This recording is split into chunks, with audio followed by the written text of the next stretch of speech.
El principio de la perspectiva. Toda la población del mundo, con una pequeña excepción, está compuesta por los demás seres humanos. ¿Tengo dificultad para poner primero a los demás? ¿Qué se requiere para cambiar la perspectiva de la gente y ayudarles a ver la realidad de las cosas por primera vez en su vida? Para algunos, haberse casado hizo toda la diferencia, pero para otros, el haberse divorciado o haber tenido un hijo. La idea es que cada individuo necesita llegar a entender que no todo gira alrededor de ellos. Cuando de ganarse a la gente se trata, todo empieza con la capacidad para pensar en otra gente antes que en nosotros mismos. Ese es el principio más básico en el desarrollo de las relaciones personales. Sé que esto puede sonar como simple sentido común, pero no todo el mundo entiende la realidad de las cosas o la práctica de la abnegación. La gente que permanece centrada en sí misma y que solo se sirve a sí misma, siempre tendrá dificultad para llevarse bien con los demás. Para ayudarles a romper ese patrón de vida, necesitan ver la realidad de las cosas, para lo cual se requieren 3 elementos. 1. Perspectiva. La gente que carece de perspectiva es similar a Lucy en la tira cómica Carlitos de Charles Schulz. En cierta escena, mientras Lucy se columpia en el parque, Charlie Brown le lee algo. Aquí dice que el mundo da vueltas alrededor del sol una vez al año. Lucy se detiene abruptamente y responde, ¿el mundo gira alrededor del sol? ¿Estás seguro? Pensaba que giraba alrededor de mí. Por supuesto, la falta de perspectiva es mucho más sutil que eso. Sé que lo fue para mí. Temprano en mi carrera como pastor, al dirigir a otros, la pregunta que me hacía todo el tiempo era, ¿cómo me pueden ayudar estas personas? Quería usar a la gente para que me ayudaran a alcanzar mis metas. Me tomó un par de años para entender que tenía todo al revés y que me debía haber preguntado lo siguiente, ¿qué puedo hacer yo para ayudar a esta gente? Al hacerlo, no solo pude ayudar a los demás, sino que también recibí toda la ayuda que quise. El mundo entero, con una pequeña excepción, está compuesto por otros seres humanos, y la mayoría de la gente en el mundo no le conoce a usted y nunca le conocerá. Es probable que la mayoría de las personas que usted conoce tengan necesidades y problemas más grandes que usted. Es su decisión ignorarles y enfocarse en usted mismo o dejar de creerse la gran cosa y aprender a darle prioridad a los demás. 2. Madurez. Mis nietas, Hannah y Maddie, tienen 3 años al momento en que escribo estas líneas. Acabé de pasar un maravilloso día de acción de gracias con ellas, y fue una gran alegría verlas jugar y entretenerlas un rato. En todo el tiempo que estuvimos juntos, ninguna de ellas me preguntó, ¿qué puedo hacer por ti, abuelo? Eso no tiene nada de malo en un pequeño de 3 años, pero no está nada bien a los 30. A veces esperamos que la madurez llegue con la edad, pero lo cierto es que a veces la edad llega sola. Una actitud que dice, ahórrate la molestia, hazlo a mi manera, puede durar toda una vida, a no ser que la persona se proponga luchar contra ella. Hace varios años, el autor y consultor Bob Buford escribió un excelente libro titulado Intermedio, Half Time. Su tesis es que mucha gente al acercarse a los 40 o 50 años de edad pasa por una época de gran inquietud porque sienten que su vida necesita más significado. Es una fase que él llama el intermedio. Dice que la mayoría de las personas tratan de hacer en la segunda mitad de su vida lo que hicieron en la primera mitad, solo que un poco más. En lugar de esto, la clave para un segundo tiempo exitoso es evaluar los logros, enfocarse en las áreas fuertes y fijarse la meta de dar con generosidad a los demás. Lo que Bob describe aquí es la madurez real, que consiste en entender que el mundo no gira alrededor de nosotros. Es la capacidad de ver con perspectiva correcta la realidad mayor de la vida. 3. Responsabilidad.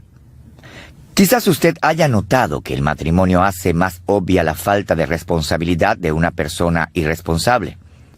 La gente no casada que no tiene hijos tienen mucha más libertad que los casados o los padres. Cualquiera que se casa con la expectativa de mantener el mismo nivel de libertad que tuvo en su soltería va a arriesgar su matrimonio. Para que un matrimonio funcione, ambos cónyuges deben ser responsables.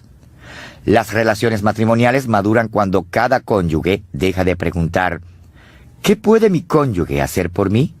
Y empieza a asumir la responsabilidad de preguntar, ¿qué puedo hacer por mi cónyuge? El liderazgo nos exige algo muy similar. Cuando una persona acepta por primera vez las responsabilidades del liderazgo, se revela su nivel de madurez y sentido de responsabilidad. Los líderes irresponsables tienen una actitud de primero yo y usan su posición para beneficio personal. Los líderes responsables tienen una actitud de primero los demás y usan su posición para servir a la gente, cumplir responsabilidades, ser un ejemplo, dar a otros el crédito y reparar relaciones dañadas. Los buenos líderes entienden que para poder triunfar en equipo, ellos deben dar prioridad a los demás. Si usted quiere tener una vida satisfactoria, necesita relaciones sanas. Y para construir esa clase de relaciones, usted necesita olvidarse de sí mismo. Acójase al principio de la perspectiva y recuerde que toda la población del mundo, con una excepción muy pequeña, está compuesta por otras personas. El principio del intercambio. En lugar de poner a otros en su lugar, debemos ponernos nosotros en el lugar de ellos. ¿Trato de ver las cosas desde el punto de vista del otro? Gran parte del conflicto que experimentamos en las relaciones se deriva de nuestra ineptitud para ver las cosas desde la perspectiva de la otra persona, como lo ilustra el siguiente chiste. Un hombre que viajaba en un globo de aire caliente se dio cuenta de que está perdido. Redujo la altitud y alcanzó a ver desde arriba a una mujer. Descendió un poco más y gritó, «Disculpe, ¿me puede ayudar?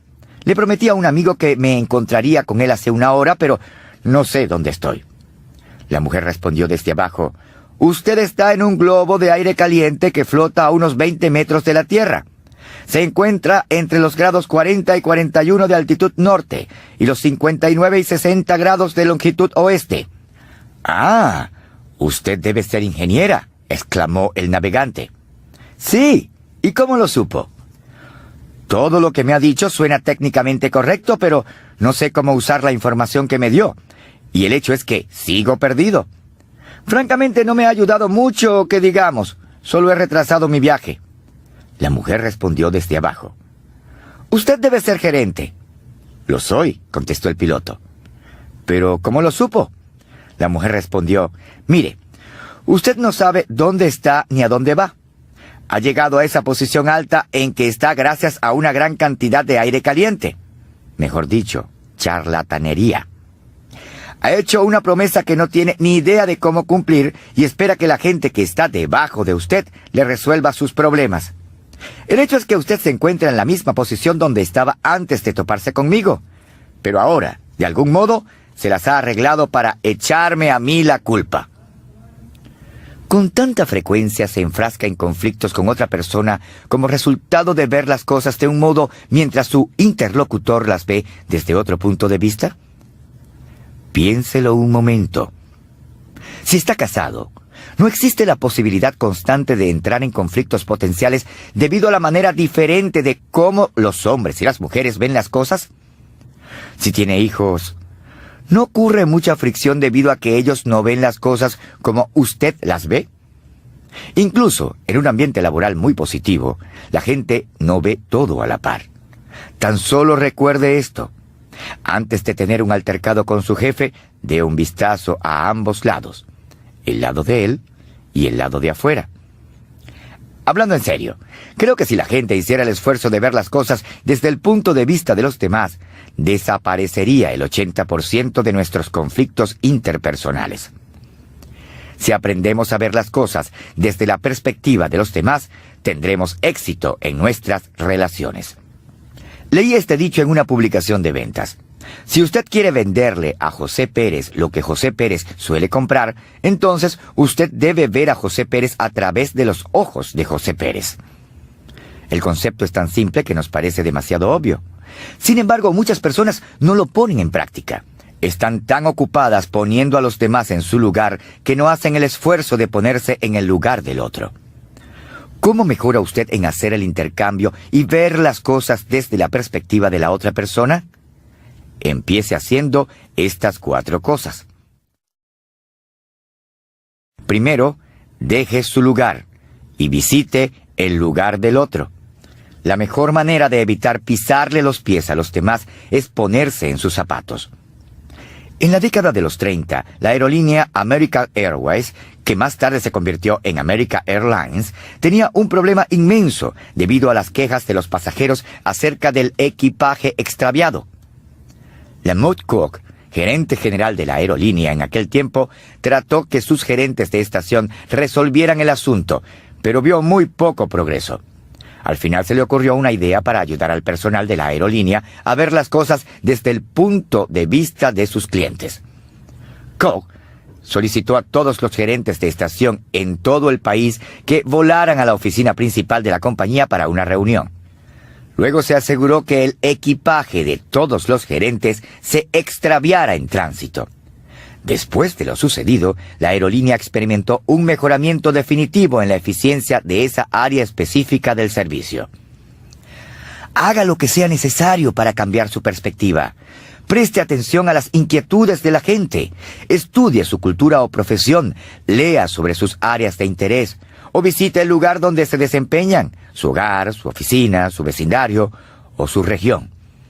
Tal vez le sorprenda cómo la experiencia altera su manera de pensar. Quizás descubra cómo lo hizo el presidente Harry Truman, que cuando entendamos el punto de vista del otro y entendamos lo que está tratando de hacer, descubriremos que 9 de cada 10 veces está tratando de hacer lo correcto. Segundo, reconozca que la otra persona tiene un punto de vista válido. Los sistemas de creencias de la gente y sus experiencias personales son diversos y complejos. Y aunque usted se esfuerce en ver las cosas desde el punto de vista de otra persona, todavía habrá diferencias de opinión. Eso está bien. Mi punto de vista no es correcto solo porque sea mío. Si me esfuerzo en encontrar la legitimidad del punto de vista de otra persona, mi mentalidad se ampliará y será más versátil. Y como dijo el famoso jurista Oliver Wendell Holmes, después que una mente se expande por una idea nueva, nunca vuelve a su tamaño original. Tercero, examine su actitud. Para ver las cosas desde el punto de vista de otra persona, la actitud es fundamental. Siempre es fácil ver ambos lados de un asunto en el que usted no tenga algún interés en particular. Es mucho más difícil cuando es evidente que usted lo tiene. En ese caso, a usted le interesa más que las cosas se hagan a su modo que encontrar la manera de conectarse con otros. Todo depende de si usted está o no dispuesto a cambiar. Si usted no quiere cambiar, buscará diferencias en los demás. Si está dispuesto a cambiar, se enfocará en las similitudes. Cuarto, pregúntele a otros qué es lo que harían en su lugar. La clave para aplicar el principio del intercambio es la empatía. Esto significa que si usted procura identificarse con el punto de vista de los demás, será mucho más fácil conectarse con ellos. ¿Por qué? Porque sabrán que usted se interesa en ellos. A veces la mejor manera de lograr esto es a través del simple acto de preguntar.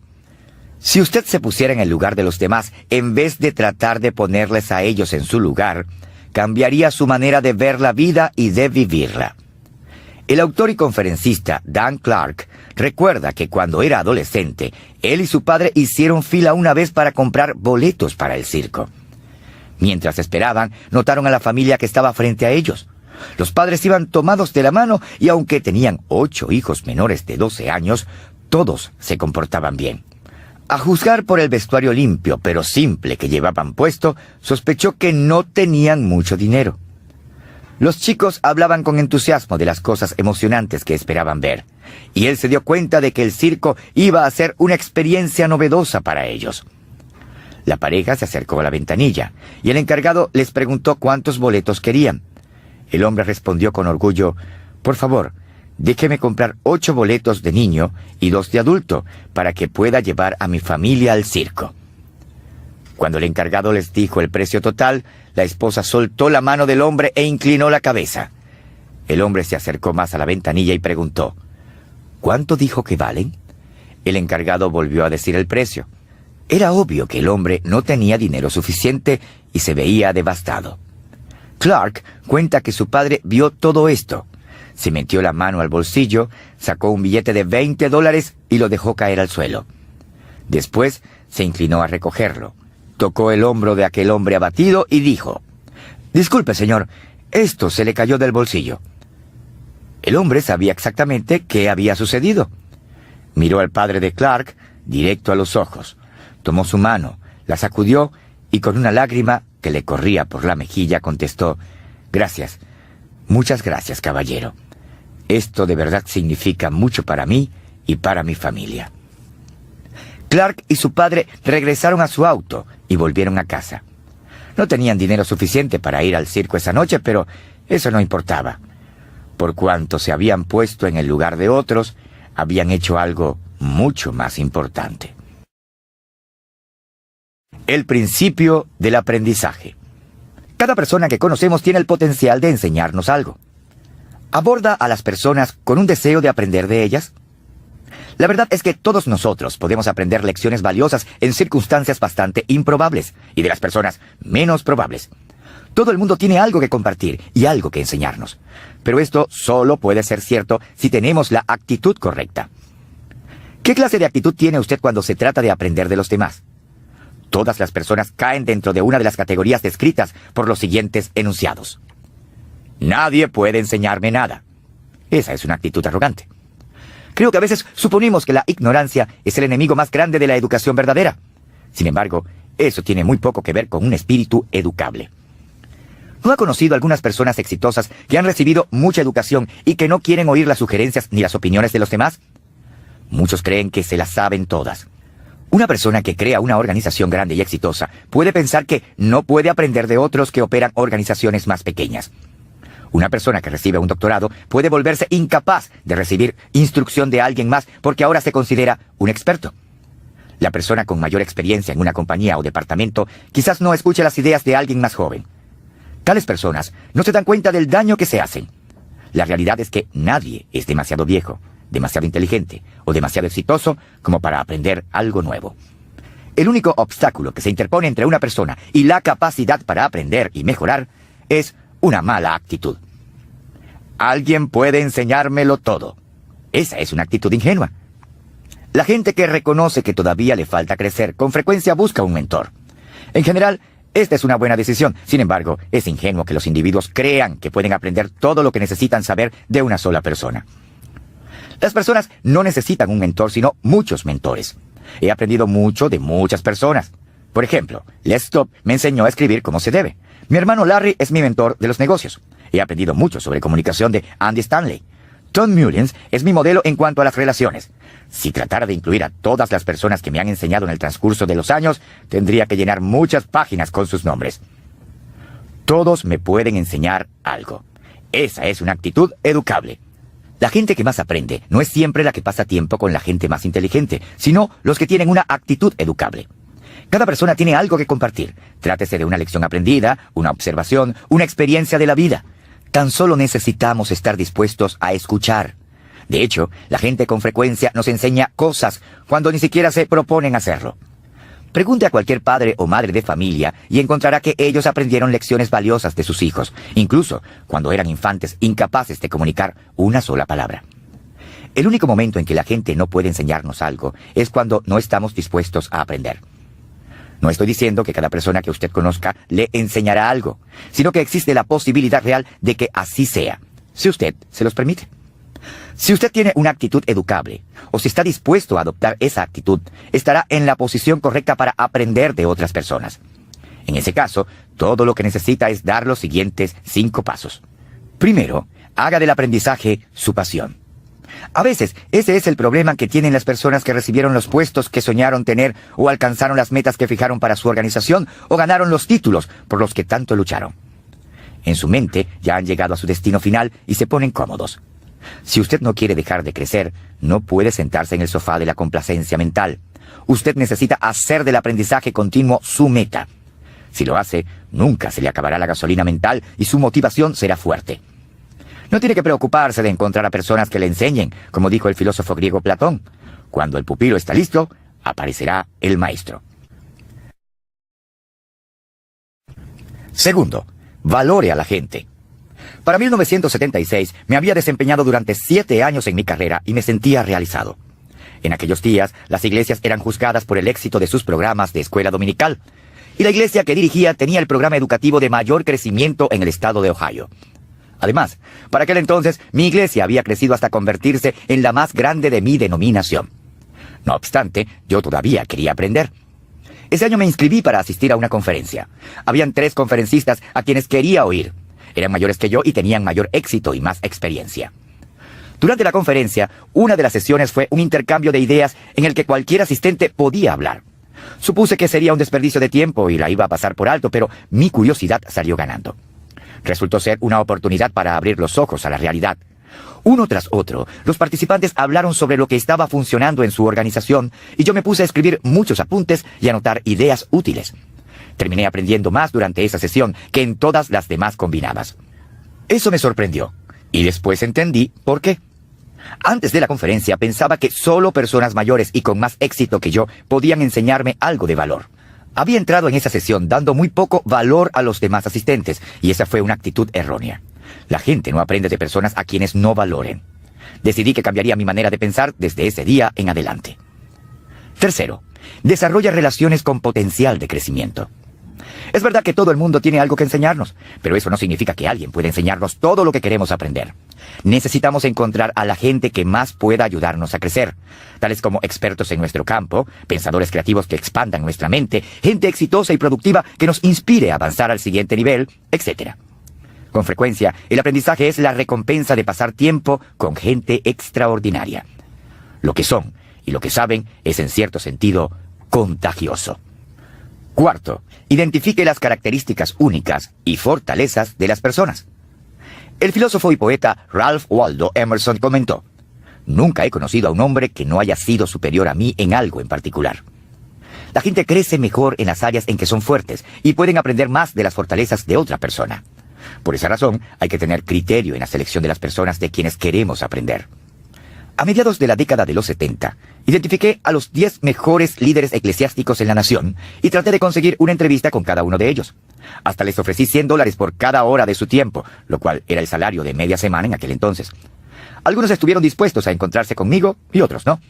Estuve sumamente agradecido con los primeros. Mi esposa y yo no teníamos mucho dinero y estos líderes vivían por todo el país. Así que durante muchos años planeamos nuestras vacaciones alrededor de estas visitas especiales. ¿Por qué estuve dispuesto a recorrer tales distancias para conocer a estas personas? Porque me moría por aprender las habilidades y fortalezas únicas que ellos poseían.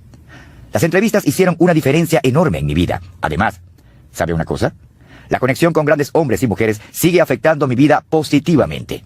Cada mes trato de conocer a alguien a quien admiro y de quien quiero aprender. Quinto, haga preguntas. Durante mi primer año de universidad, tuve un trabajo de medio tiempo en una planta procesadora de alimentos en Circleville, Ohio. Era un lugar donde se mataban reses y la carne se almacenaba en depósitos refrigerados gigantes. Mi trabajo era transportar la carne recién procesada a las áreas de refrigeración y sacar pedidos de carne para los clientes. Siempre que estoy expuesto a algo nuevo para mí, y esto lo era, trato de aprender lo más posible al respecto. La mejor manera de aprender es observar y hacer preguntas.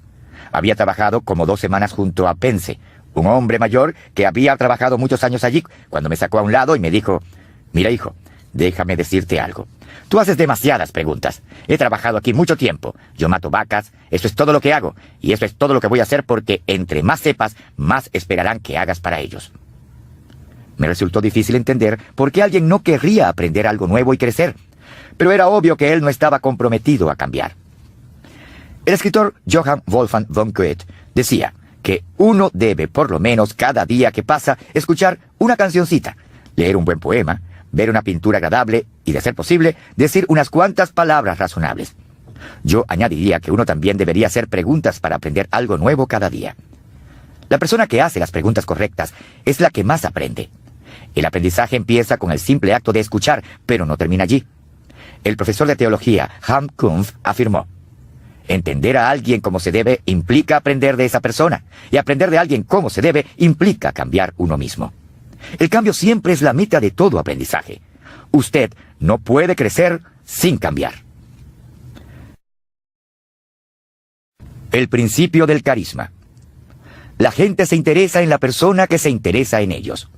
¿Acostumbro a enfocarme en los demás y sus intereses o solo en lo mío? En agosto de 2003, Margaret y yo teníamos boletos para ir en un crucero por el Mediterráneo. Al llegar al área de recepción y abordaje, esperando a que nos ayudaran, una mujer un tanto mayor que nosotros se acercó y se presentó. «Hola, me llamo Phillips», dijo con una sonrisa brillante. «¿Cómo se llaman ustedes?».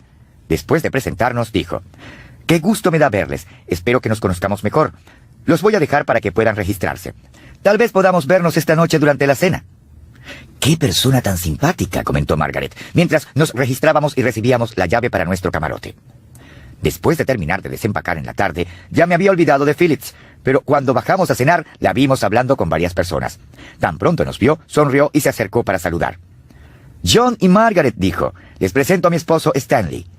De inmediato nos incluyó en la conversación, de tal modo que terminamos cenando juntos. «¿A qué te dedicas?», me preguntó. «Soy escritor y conferencista», respondí. «Eso suena muy interesante. Cuéntame más». Le hablé sobre mi trayectoria y algunas de mis experiencias a medida que me hacía preguntas. Luego sostuvo una conversación con Margaret y en breve ya estaban hablando sobre arte y antigüedades. Durante los días siguientes observé cómo Phillips y Stanley se presentaron a los 120 pasajeros del crucero y establecieron conexión personal con cada uno de ellos. Noté que Phillips se esforzaba para que cada persona se sintiera bien consigo misma. Ella iniciaba la conversación y cuando alguien quería empezar a hablar de ella, Phillips no tardaba en volver al tema de la otra persona. Ya se sabía el nombre de todos y tenía algo positivo que decir acerca de cada persona. Después de un par de días, la gente se la pasaba por el barco buscándola como si fuera la flautista de Hamelin. Todos se enamoraron de ella. En una de nuestras conversaciones con ella, me enteré de que Phillips y Stanley estaban jubilados y dedicaban su tiempo libre a viajar en cruceros y conocer gente. Al parecer, la estaban pasando de maravilla en sus años dorados. Cuando estaba a punto de terminar el crucero, le dije cuánto le apreciábamos Margaret y yo, y que nos encantaría mantenernos en contacto con ella. Ella sacó de su bolsillo una tarjeta de negocios que decía Phillips y Stanley Hughes, tus amigos del crucero. Abajo tenía el logotipo de la línea de cruceros con la dirección y el teléfono de la pareja. Desde aquel crucero, Phillips nos ha escrito y nos ha hecho invitaciones para visitarla junto a Stanley en la Florida. Phillips Hughes es una de las personas más carismáticas que he conocido, una experta en conectarse con la gente. ¿Cuál era su secreto? Es lo mismo que aprendí en 1963, cuando mi padre me envió a mi primera clase con Dale Carnegie. Si usted quiere conectarse con los demás, enfóquese en ellos, no en usted mismo. Las enseñanzas de Carnegie, en el salón de clase y en su libro Cómo hacer amigos e influenciar a las personas, dejaron una impresión profunda en mí como adolescente. Tuvieron tal impacto que he trabajado para definir mis habilidades sociales basándome en muchas de sus enseñanzas. Estas son las 6 sugerencias de Carnegie, acompañadas por mis explicaciones. Primero, muestre un interés genuino en los demás. Alguien preguntó una vez a Perth Mesta, la anfitriona más conocida de Washington desde Doyle Madison, la esposa del 4º presidente de los Estados Unidos, cuál era el secreto de su éxito para lograr que tanta gente rica y famosa asistiera a sus fiestas. El éxito está en los saludos y en las despedidas, afirmó. Cada vez que llegaban sus invitados, ella les salía al encuentro y decía, «Por fin tengo el gusto de verles». Tan pronto cada uno de ellos procedía a salir de la fiesta, expresaba su gratitud por la visita diciendo, «Lamento mucho que tengan que irse tan pronto». Durante casi 20 años, he usado la siguiente frase como una pauta para recordar cómo debe ser mi interacción con los demás. A las personas no les importa cuánto sepa yo hasta que sepan cuánto me importan. El éxito social no depende de cuánto poder, educación o experiencia posea usted. La gente responderá de forma más favorable si les hace saber primero que son importantes para usted como individuo. Segundo, sonría. ¿Alguna vez ha tenido una de esas revelaciones acerca de usted mismo que cambió su manera de vivir? Yo tuve una cuando estaba en 3er grado. Literalmente vino una mañana mientras estaba parado frente al espejo. Miré mi cara y por primera vez la observé tal como la vería otra persona y pensé, «John, no eres un tipo guapo». Me pregunté, ¿cómo puedo cambiar eso? Después sonreí y pensé, «Eso ayuda». Desde ese instante no he dejado de sonreír. Una sonrisa es una invitación cálida. Charlie Wetzel, quien escribe para mí, trabajó en ferias comerciales educativas en las que les vendía suministros para el aula de clases a los maestros. Mientras trabajaba en el puesto de exhibición, se proponía sonreír siempre a todos los que pasaban. La mayoría de la gente que caminaba por los pasillos tenían sus ojos enfocados en los diversos productos que cada vendedor ofrecía, pero Charlie cuenta que con frecuencia sucedía algo interesante. Mucha gente en el último instante, cuando casi le iban a pasar de largo, lo miraban por un momento. Al verle la sonrisa, más de la mitad de esas personas se dieron la media vuelta de repente y se acercaron a examinar los productos que él vendía. Era casi como si tuvieran una cuerda atada a ellos y las jalaba para atrás. Charlie no era excepcionalmente guapo, así que su aspecto físico no fue la razón del cambio. Sus productos tampoco eran del otro mundo. El secreto era la sonrisa, como lo confirma este experimento que realizó para verificarlo. Siempre que hacía contacto visual con una persona sin sonreír, la gente seguía de paso. Si usted quiere atraer a otros, haga brillar su rostro con una sonrisa. Tercero, recuerde que el nombre de una persona es a sus oídos el sonido más dulce e importante. Cuando tomé por primera vez el curso de Dale Carnegie, la insistencia del instructor en que aprendiéramos los nombres de las personas dejó una impresión indeleble en mí. Desde aquel tiempo se volvió una prioridad para mí, y con el transcurso de los años he usado toda clase de trucos para recordar los nombres de la gente. Por ejemplo, encuentro una característica distintiva en el rostro de la persona y la asocio con su nombre. Hago truquitos con las palabras para acordarme de un nombre. Mientras fui pastor de una iglesia grande, me ofrecía a memorizar los nombres de las personas que estuvieran dispuestas a dejarse tomar una fotografía instantánea. En cierto punto, llegué a tener como unas 500 fotografías para memorizar, las cuales llevaba a todas partes con argollas que atravesaban el hoyo que les había perforado en la esquina. Recuerdo que una vez en un avión saqué de mi maletín unas cuantas argollas para revisarlas y memorizar los nombres.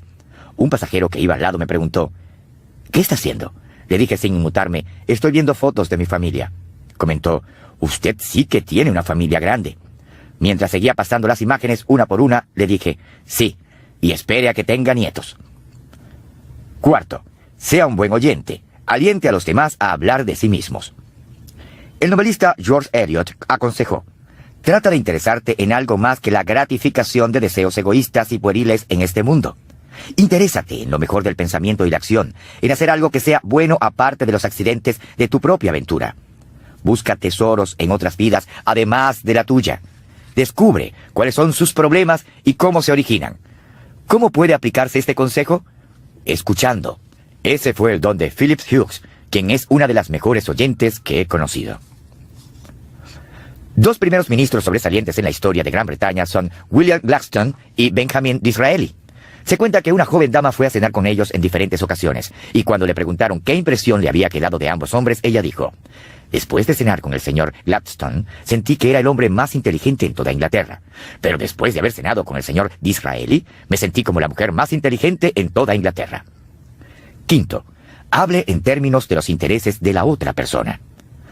Para ganar en las relaciones, una persona necesita hablar en términos de los intereses de la otra persona.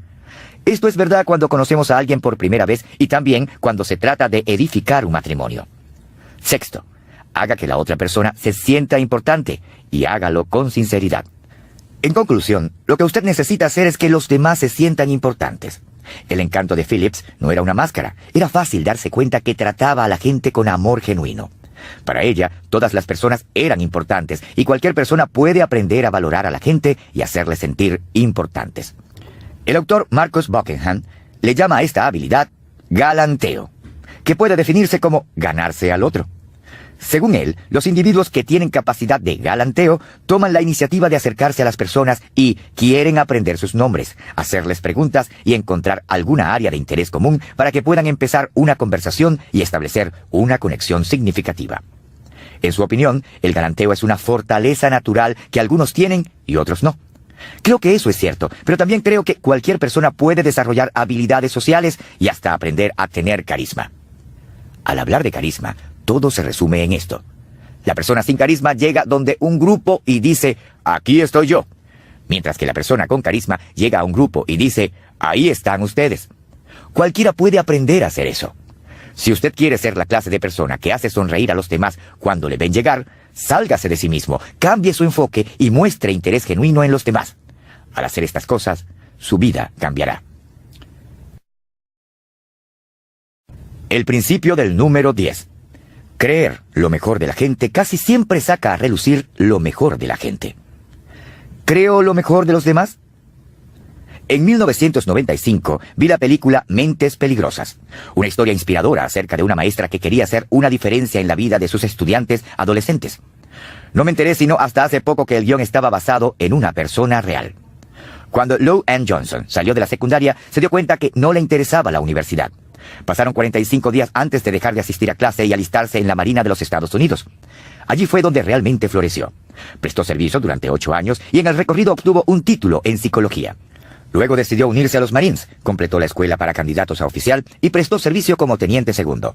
Tras 9 años de carrera militar, Johnson examinó su corazón y decidió salirse del servicio porque quería algo más de la vida. Por un tiempo trabajó para el New York Times en ventas y allí recibió un buen salario, pero no le pareció una experiencia muy satisfactoria. He leído acerca de jóvenes que se gradúan de la escuela y ni siquiera saben leer ni escribir bien, recuerda ella. Pensé que era un delito si era verdad. Se trasladó a la costa oeste y aceptó un trabajo como asistente ejecutiva en Xerox, lo cual le permitió volver a la universidad para obtener una maestría. Su deseo era convertirse en maestra. Decidí que prefería ganar un salario más bajo con tal de hacer algo realmente importante. Cuando Johnson se graduó, aceptó una posición como maestra en la escuela secundaria Parmont en Belmont, California, una población al sur de San Francisco en el condado San Mateo. Era una clase muy parecida a la que se presenta en la película. Lo que no me dijeron los administradores fue que la maestra que había enseñado allí durante mucho tiempo salió huyendo espantada por aquellos chicos, dijo Johnson. Aquel primer día fue la locura total. Se portaron como si no estuvieran presentes. Ella volvió al siguiente día con gran resolución y les dijo que era demasiado joven para jubilarse y demasiado tenaz como para renunciar. En poco tiempo, desarrolló algunas estrategias para conectarse con los estudiantes. Trataba de usar el humor en lugar de las amenazas, explicó Johnson. A veces me ponía sobre mis rodillas y les decía, por favor, no me hagan rogarles, no se ve muy bonito. Es difícil portarse como el bravucón de la clase mientras te ríes de la maestra. Sin embargo, por encima de todo lo demás, se ganó a los estudiantes con su profunda fe en ellos. Una práctica que preparó para el primer día de clases, algo que llamó truco de las tarjetas, era una de las cosas típicas que hacía. Pasó tarjetas de memorando a los estudiantes para que escribieran su nombre, dirección, teléfono y demás información personal. Mientras llenaban las tarjetas, ella caminaba por el salón y miraba sus tarjetas para memorizar los nombres sin que se dieran cuenta. A medida que cada adolescente terminaba de llenar la información, ella tomaba cada tarjeta y agradecía a los estudiantes uno por uno. Cuando ya tuvo en su poder todas las tarjetas, anunció a los estudiantes que estaban a punto de tener su primera evaluación. Ellos se quejaron de inmediato, pero ella les aclaró que la evaluación no era para ellos, sino para ella. Si se equivocaba en un solo nombre, todos los estudiantes recibirían automáticamente la mejor calificación en su primer examen. Después de nombrar a todos los estudiantes, algo que siempre había podido hacer, muchos de los jóvenes quedaron impresionados y ella les dijo, conozco sus nombres porque ustedes son personas importantes para mí. Cada vez que les observo, veo a cada uno de ustedes y me gusta lo que veo. Además, ustedes me interesan mucho y por eso es que estoy aquí. Johnson recuerda, nuestro equipo tenía altas expectativas para nuestros estudiantes, demasiado altas en opinión de muchos. Nos advirtieron que no pidiéramos ni esperáramos demasiado. Sería suficiente que unos cuantos tuvieran calificaciones aceptables y se graduaran. Nosotros, en cambio, queríamos más. Pedimos a nuestros alumnos que vinieran a estudiar todos los días sin falta, que se mantuvieran alejados de las drogas y el alcohol, que cambiaran sus malos hábitos, que hicieran todas las tareas en el salón de clase y en la casa, que resistieran la presión de unirse a pandillas, que dejaran sus malas actitudes y limpiaran su lenguaje. Les pedimos todo lo que se nos ocurrió y ellos nos dieron todo lo que tenían. Johnson está convencida de que creer lo mejor de la gente saca a relucir lo mejor que hay en ellos. Me he apropiado de este principio de todo corazón, tanto así que es la razón por la que he enseñado a la gente durante más de 30 años. Estoy convencido de que todas las personas tienen potencial. Si las personas tan solo creyesen en sí mismas, ellas pudiesen alcanzar su potencial y convertirse en los individuos para los cuales fueron creados. Así es como lo aplico al interactuar con la gente. Creo que cada persona a quien conozco es un 10. Por eso lo llamo el principio del número 10. Primero, todo el mundo quiere ser alguien. Todos los seres humanos quieren que su vida importe para algo. Todos quieren sentir que son importantes. ¿No siente usted lo mismo? Entonces, usted sabe que es cierto para todo el mundo, incluso para los que no lo demuestran. Segundo, a nadie le importa saber cuánto sé hasta que sepa cuánto me importan. Lou Ann Johnson trabajó con jóvenes que tenían poco interés en el aprendizaje. La mayoría de los estudiantes en sus circunstancias se salían de la escuela tan pronto pudieran hacerla. Ella fue en contra de esa tendencia generalizada al hacerle saber a sus alumnos cuánto le interesaban, con un interés muy genuino. Tan pronto ellos entendieron eso, estuvieron abiertos para recibir lo que ella tenía para ofrecerles en términos de educación. Con demasiada frecuencia queremos ayudar a la gente en virtud de lo que sabemos en lugar de interesarnos en ellos en virtud de lo que son. Tercero, todos necesitamos a alguien. No existe una sola persona en el mundo que no necesite a otro individuo. Si somos sinceros, el asunto no es si necesitamos o no a otros, sino cuánto les necesitamos. Cuando usted cree en la gente y aprende a ver a cada persona como un número 10, cada día que pasa es un día fabuloso. ¿Por qué? Porque cada mañana trae un día en el que a alguien le cambiará la vida. ¡Qué don más maravilloso! De verdad creo en la gente y veo lo mejor en cada persona. Es una de mis fortalezas más grandes. A veces también puede ser una gran debilidad porque en ocasiones confío demasiado y deseo darle poder a otros antes de que estén preparados. Me he metido en problemas por esto, pero sigo dispuesto a vivir con ese riesgo porque las recompensas para los demás son muy grandes. Cuando era un joven líder, una de las primeras personas que contraté me desgastó por completo.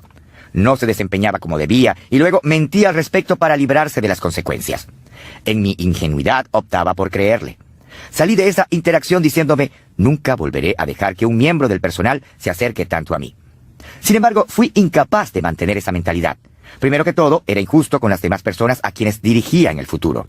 ¿Por qué debería la falla de una persona afectar la manera como trato a otra? En segundo lugar, me di cuenta de que si mantenía a la gente a distancia, ellos no podrían hacerme daño, pero tampoco podrían ayudarme. Si le han lastimado o defraudado en el pasado, por favor, no deje que esto dañe su actitud en el futuro. La mayor parte del tiempo, creer en la gente sí saca a relucir lo mejor de la gente. Piensa en las personas que han hecho una diferencia en su vida. El maestro que le hizo creer que podía lograrlo. El jefe que le dio una oportunidad para mostrar que usted sí podía hacerlo. El consejero que le hizo saber que usted sí tenía lo que se requiere para cambiar y tener una vida mejor. El hombre o la mujer que le amó lo suficiente para decirle sí el día de la boda. Ellos no solo estuvieron presentes en esos momentos definitivos, sino que en muchos casos fueron quienes los crearon para beneficiar su vida.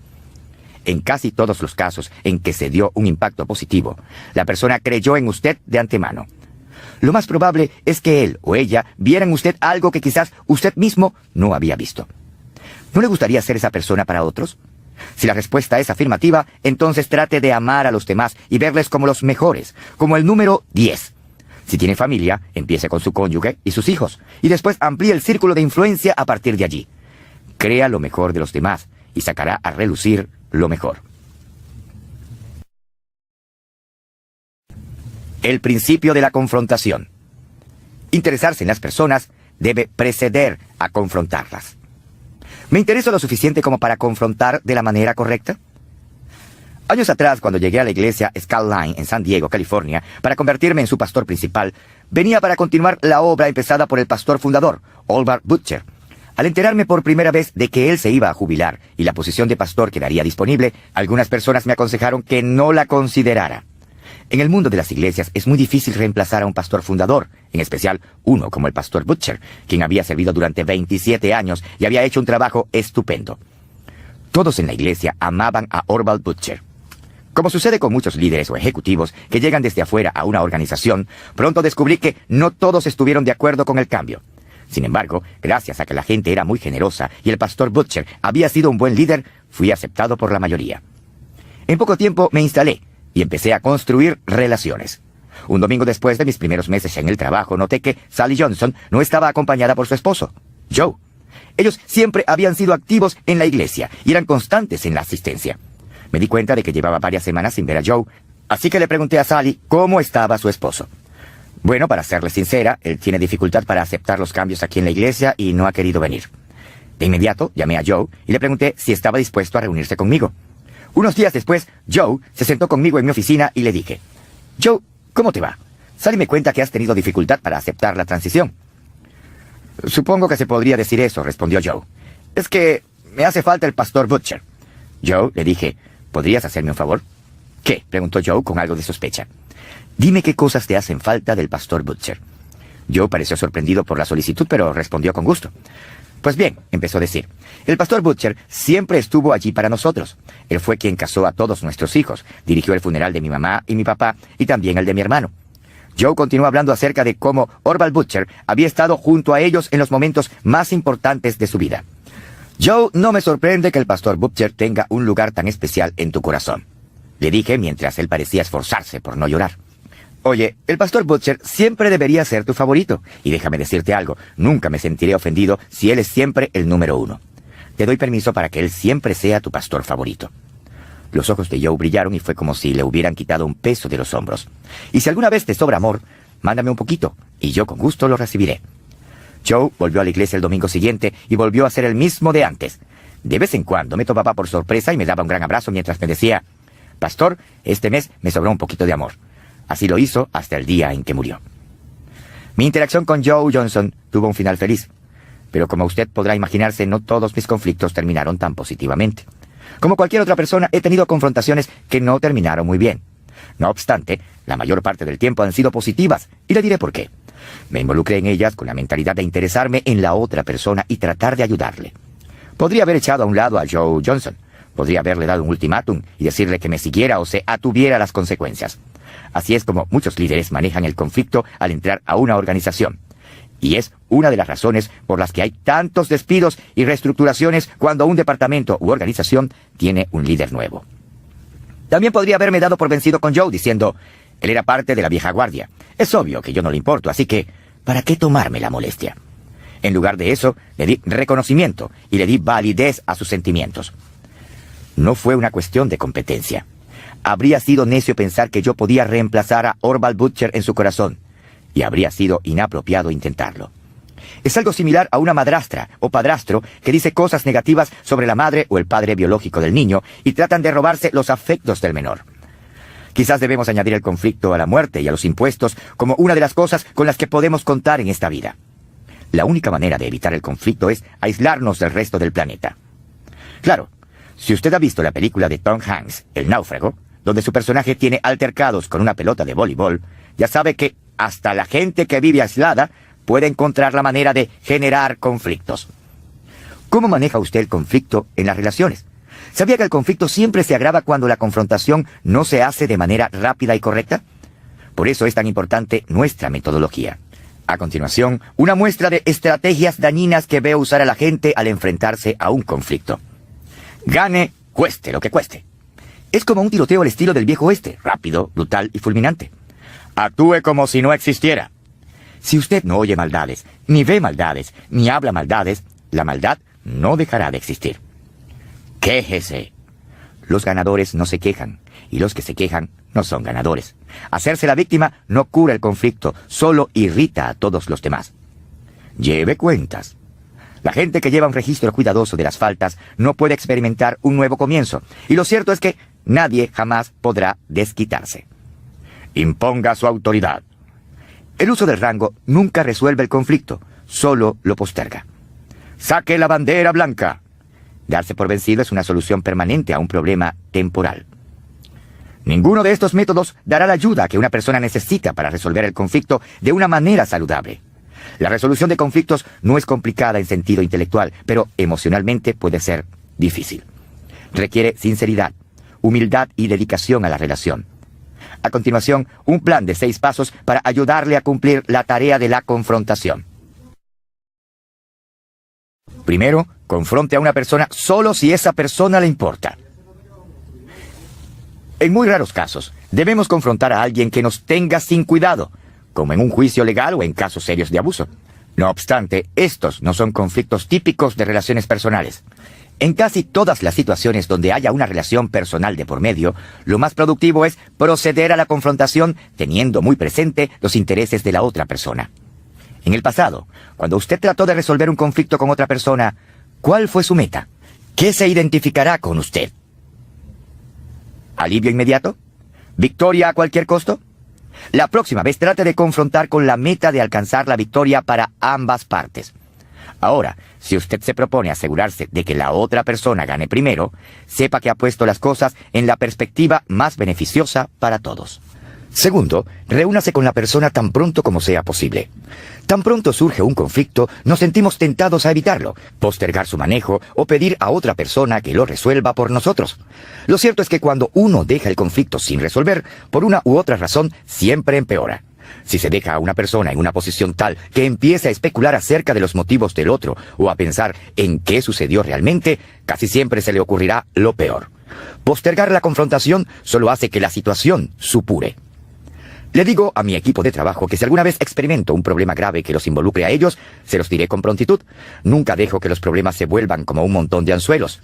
Nunca es buena idea acumular una gran cantidad de líos y después darle a la persona involucrada una lección de historia durante la confrontación. En lugar de esto, reúnase con esa persona de inmediato, cara a cara. Si esto le resulta absolutamente imposible, considere una conversación telefónica, pero bajo ninguna circunstancia debería usted confrontar a una persona por correo electrónico. Tercero, procure primero el entendimiento, no necesariamente el acuerdo. Un obstáculo considerable a la resolución positiva de conflictos es tener demasiadas nociones preconcebidas al entrar en confrontación. Bien reza el dicho que la persona que da su opinión antes de entender es un ser humano, pero la persona que emite un juicio antes de entender es un necio. El presidente Abraham Lincoln era bien conocido por sus tremendas habilidades sociales. Él comentó: cuando me preparo para razonar con un hombre, paso la tercera parte del tiempo pensando en mí mismo y en lo que voy a decir, y las otras dos partes pensando en él y en lo que me va a decir. Esa es una buena pauta para seguir. Uno no puede llegar a un entendimiento si solo se enfoca en uno mismo. Cuarto, puntualice el asunto. Cuando sea su turno de hablar y hacerse entender, es importante que aborde a la persona de forma positiva. He aquí lo que sugiero. Describa sus percepciones.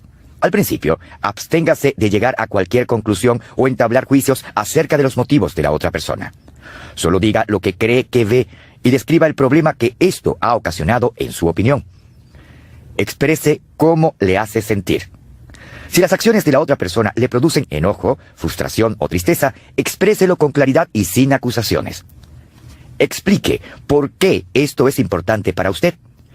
Muchas veces, cuando una persona se entera de que algo es una prioridad para usted, eso es suficiente para motivarle a cambiar. Es esencial participar en este proceso sin acalorarse emocionalmente ni proyectar amargura. No significa que usted tenga que apagar sus emociones, solo necesita asegurarse de que no asalte verbalmente a la persona que confronta. Quinto, aliente una respuesta. Nunca confronte a otros sin dejarles responder. Si a usted le importa la gente, querrá escucharles.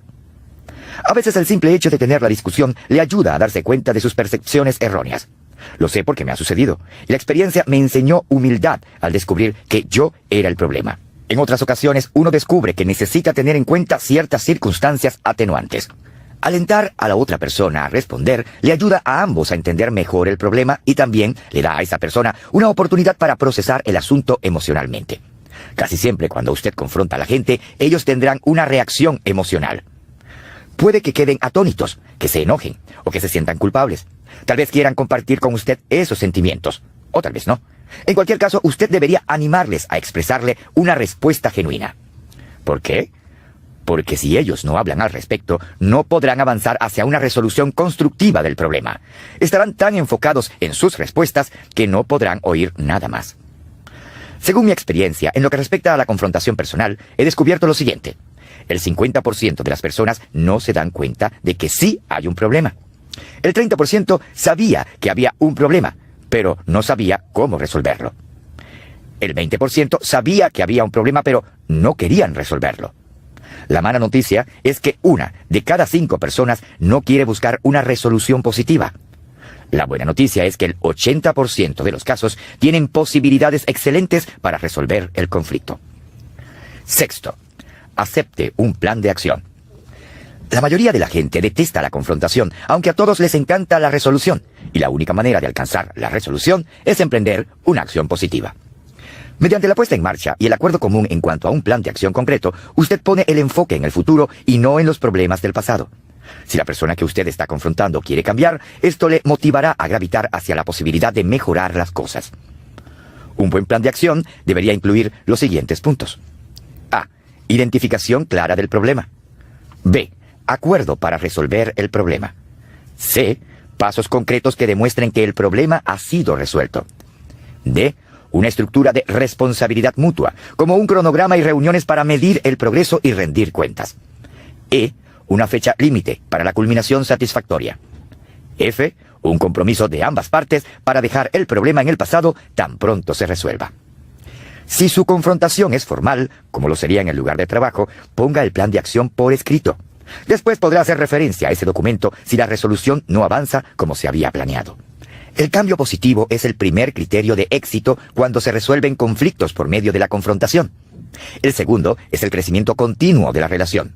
Siempre que usted resuelve verdaderamente el conflicto en una relación, ésta no sufre, sino que el vínculo entre las personas se fortalece. Sin embargo, todo empieza con interés genuino por la otra persona. Antes de proseguir, revisemos los principios de interacción relacionados con el factor conexión. El principio de la perspectiva. Toda la población del mundo, con una pequeña excepción, está compuesta por los demás seres humanos. El principio del intercambio. En vez de poner a otros en su lugar, debemos ponernos nosotros en el lugar de ellos. El principio del aprendizaje. Cada persona que conocemos tiene el potencial de enseñarnos algo. El principio del carisma. La gente se interesa en la persona que se interesa en ellos. El principio del número 10. Creer lo mejor de la gente casi siempre saca a relucir lo mejor de la gente. El principio de la confrontación. Interesarse en las personas debe preceder a confrontar.